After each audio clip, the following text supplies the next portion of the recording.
भारतीय जनता पार्टीचे विश्वासू नेतृत्व व जत तालुक्याचे विकास पुत्र आमदार माननीय गोपीचंद पडळकर यांचे कट्टर समर्थक व युवा उद्योजक गणेश उर्फ तुळशीराम खांडेकर यांना वाढदिवसाच्या शुभेच्छा देताना जत तालुक्याचे आमदार गोपीचंद पडळकर साहेब, माजी सभापती आकारामदादा मासाळ, दिग्विजय चव्हाण, धावडवडी गावचे युवा नेते महबूब शेख, प्रतापपूर गावचे नियुक्त सरपंच तुकाराम खांडेकर, माजी सरपंच माणिक वाघमोडे, उपसरपंच बाळासाहेब खांडेकर व इतर मान्यवर यांच्या उपस्थितीमध्ये हा कार्यक्रम पार पाडला। मुंबई आणि नागपूरचं अधिवेशन यामध्ये जास्त वेळ गेल्यामुळे दौरा करण्यास उशीर झाला, परंतु इतकं मोठं मताधिक्य माझ्यासारख्या सामान्य कार्यकर्त्याला, मी या विधानसभा मतदारसंघातील रहिवासी नसताना, मतदार यादीमध्ये जत विधानसभा मतदारसंघामध्ये माझं नाव नसताना तुम्ही सर्वांनी भरभरून प्रेम दिलं। 40,000 जवळपास मताचं मताधिक्य दिल्यामुळं माझ्यासारख्या कार्यकर्त्याचा सन्मान या विधानसभा मतदारसंघातील मायबाप जनतेनं प्रचंड वाढवलेला आहे।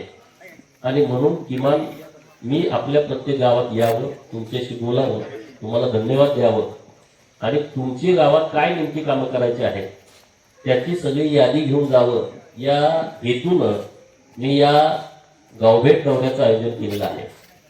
आणि आपल्या डफळापूर जिल्हा परिषद गटातलं शेवटचं हे गाव आहे आणि मला काय अपेक्षित नव्हतं इथं माणसं असतील, कारण प्रचाराला तेव्हा कोणी रिस्पॉन्स दिला नाही आणि महबूब भाईला म्हटलं की आपण 1-2-5 मिनिटं आपला वेळ इथं जाईल आणि तिथून आपण जाऊ। पण इथं आल्यानंतर पूर्ण माहोलच पूर्णपणे बदललेला आहे। तिथं स्टेज, बोर्ड, तुम्ही इतकी सगळी लोक बघितल्यानंतर मी पण जरा आवाज झालोय, पण चिंता करू नका।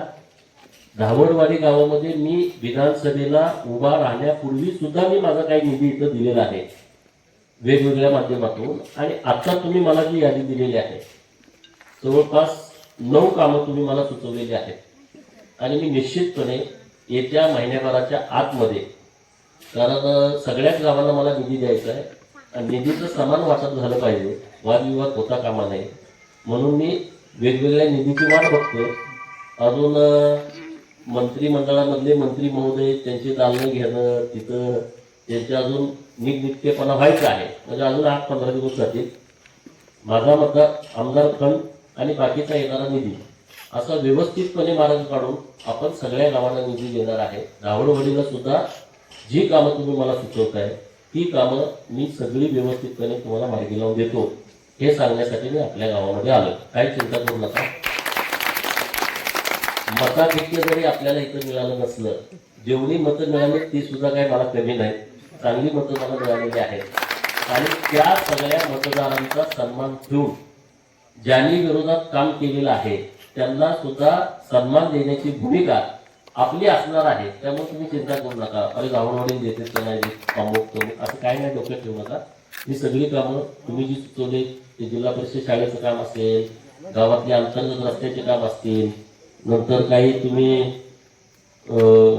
धावडवाडी गावाअंतर्गत डांबरीकरण रस्त्याचा विषय मांडला आहे, कुंभारी प्रतापपूर रस्ता ते गायकवाड रस्त्याची मुर्मीकरणाचा विषय मांडला आहे, सिद्धनाथ मंदिर परिसरातल्या रस्त्याचा ग्रामपंचायत कार्यालयापासून तो एक विषय आहे, धावडवाडी हिवडे रस्ता ते रमजान कासिम शेख घरापर्यंतचा रस्ता मुर्मीकरण करणे, धावडवाडी गावठाण मागासवर्गीय वस्तीमध्ये कॉन्क्रिटीकरण करणे, दत्त मंदिराला कंपाऊंड करणे, असे बरेच विषय तुम्ही जे मांडलेले आहेत ते विषय मी तुम्हाला मार्गी लावून देतो, काही चिंता करू नका।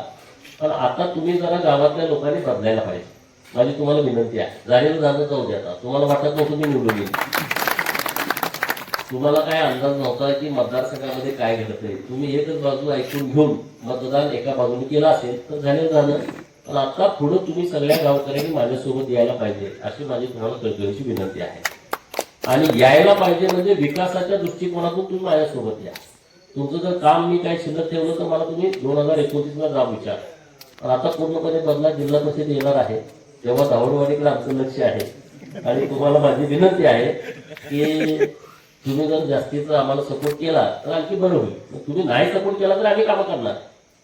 या तालुक्यातल्या 21 गावामध्ये मला मताधिक्य मिळालं नाही। याचा अर्थ मी त्या गावात काम करणार नाही असं आहे का? नाही।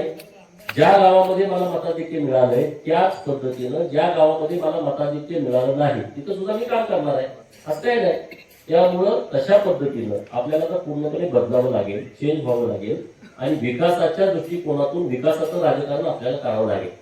आता मला इंत्रीचं गाव आहे ना, त्याने सांगितलं की मला मी गावाकडून जेव्हा तिथं पहिले धावडवाडीत लागते आणि धावडवाडीमध्ये तुम्ही मला दणका दिला, मग आता हा हे बरोबर आहे कसा आहे? पहिल्यांदा येताना इंत्रीचं गाव आहे आणि त्या गावातून मला यावानी जावं लागतं। 2 लाख असल्यासारखं हे गाव आहे आणि त्यामुळं इथून पुढं तुम्ही सर्वजण माझ्यावरती प्रेम कराल अशी मला अपेक्षा आहे। आमचे सगळे सहकारी पण तुमच्या सगळे संपर्कात आहेत, अकाराम दादा असतील, दिग्विजय दादा असतील, तर हे तुमच्या सातत्यानं संपर्कात आहेत, रोजचं तुमचं उठणं बसणं आहे। त्यामुळं मी जे काम देईल ते उद्घाटन झाल्यानंतर काम काढून घेणार नाही। जे काम मी देईल ते काम पूर्ण होणार, त्याचं उद्घाटन होऊ दे अगर न होऊ दे। महबूब भाईला दणका बसलेला आहे, बरोबर, त्यांनी उद्घाटन घेऊन खर्च करून परत गोत्यात गेलेले आहे। तर मी असं काम करत नाही। मतदारसंघामध्ये खूप कामं दिलेत, सगळ्या कामाच्या उद्घाटनाला मला जाणं शक्यच नाही, मी गेलो पण नाही आणि माझा तो आग्रह पण नाही। माझं म्हणणं आहे की आमचे सगळे सहकारी गावातले असतील त्यांना सोबत घेऊन तुम्ही उद्घाटन करा, त्याबद्दल माझी काही अडचण आहे अशातला भाग नाही। कारण इतकी कामं आपण आणलीत आणि इतकी कामं आपण आणणार आहे, सगळ्या कामाच्या उद्घाटनाला जाणं मला शक्य नाही। सगळ्या कामाच्या उद्घाटनाला तुम्ही मला बोलावलंच पाहिजे, बिर्याणी खायला घातली पाहिजे अशी आपली अजिबात अडचण नाही। त्यामुळे तुम्ही काही चिंता करू नका, आपण सगळी कामं देणार आहे आणि तुमचं जास्तीचं लोकांचा इकडे येणं असेल तर बिर्याणीसाठी येणं असेल, मला वाटते चांगली बिर्याणी तुम्ही बनवताय तर त्यासाठी लोक येत असतील, तर मी विकासाच्या कामातून निश्चितपणे धावडवाडीला येईल। माझ्या तिथं पण एक धावडवाडी आहे, तुमचे सगळे नातेवाईक तिथं आहेत, तिथं पण मला आता लोक खूप सपोर्ट करतात। पूर्वी करत नव्हते, नवीन नवीन मी होतो तेव्हा, आता धावडवाडीची लोक पण मला तिथली सपोर्ट करतायत।